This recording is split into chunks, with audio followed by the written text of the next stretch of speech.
الله جل شانه في قرآن المجيد کی فرمائی وَأَطِيعُوا اللَّهَ وَرَسُولَهُ وَلَا تَنَازَعُوا فَتَفْشَلُوا وَتَذْهَبَ رِيحُكُمْ وَاصْبِرُوا إِنَّ اللَّهَ مَعَ الصَّابِرِينَ.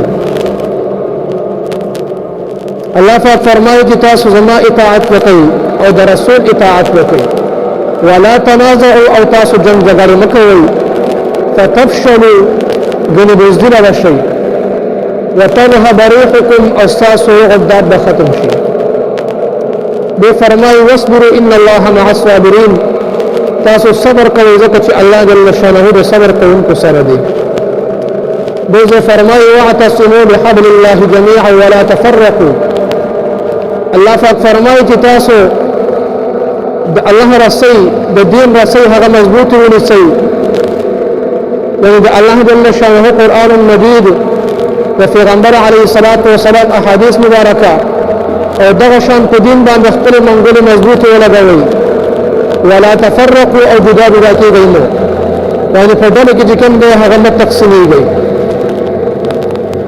ځکه عزتمن ورونو اسلام چېرته هم مسلمان په قومیت په وطنیت او په لسانیت باندې نه دی جدا کړی بلکې که یو انسان هر قسم ژبه وایي د هر قبیلې وي او د هر یو ملک وي خو چې دی مسلمان دی نو دی به د یو بل ورور وي. که دی په هر ځای کې اوسېږي د دنیا په هره حصه باندې ژوند کوي لیکن دی د یو کلمې ویونکی دی نو دی به چې کوم دی د یو بل ورور وي. ځکه الله جل شانه فرمایي انما المؤمنون اخوه بشک مسلمانان ټول ورونه دي فاصلحوا بينكم او په خپل منځ کې اصلاح وکړئ د یو بل سره صلح وکړئ. حدیث شریف کې راځي محترم المسلم اخو المسلم چې مسلمان د مسلمان ورور دی لا يظلمه ولا يسلمه نو په د باندې ظلم کوي او نه د دشمن تفریق دي.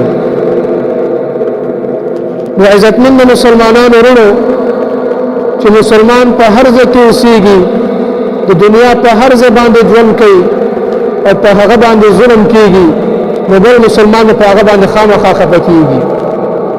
که په یو مسلمان باندې په مشرق کې ظلم کېږي نو مغرب والا په هغې خفه کېږي.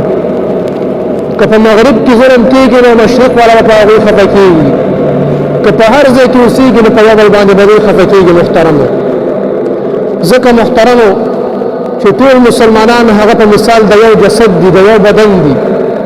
حدیث شریف کې راځي المسلمون كرجل واحد چې ټول مسلمانان د یو دین د یو قرآن د یو حدیث د یو پیغمبر او د یو دین د منلو په وجه باندې دوی چې کوم دی کرجل واحد په شان د یو سړي دي. ان اشتكى عينه اشتكى كله کله چې د انسان هغه سترګه خوږېږي نو ټول بدن ته تکلیف وي. وان اشتكى رأسه اشتكى كله او چې کله د انسان هغه سر خوږېږي نو ټول بدن چې کوم دی هغه ته تکلیف وي ټول بدن هغه قرار وي. نو که په یو ځای کې په مسلمان ظلم کېږي نو بل مسلمان په هغه باندې خفه کېږي. ځکه محترم علما فرمایي چې په یو مسلمان باندې ظلم کېږي او بل مسلمان په هغه باندې خفه شي د هغه په ایمان باندې شک وکړي د هغه ایمان کمزوری دی. ځکه چې مسلمانان هغه ټول ورونه دي.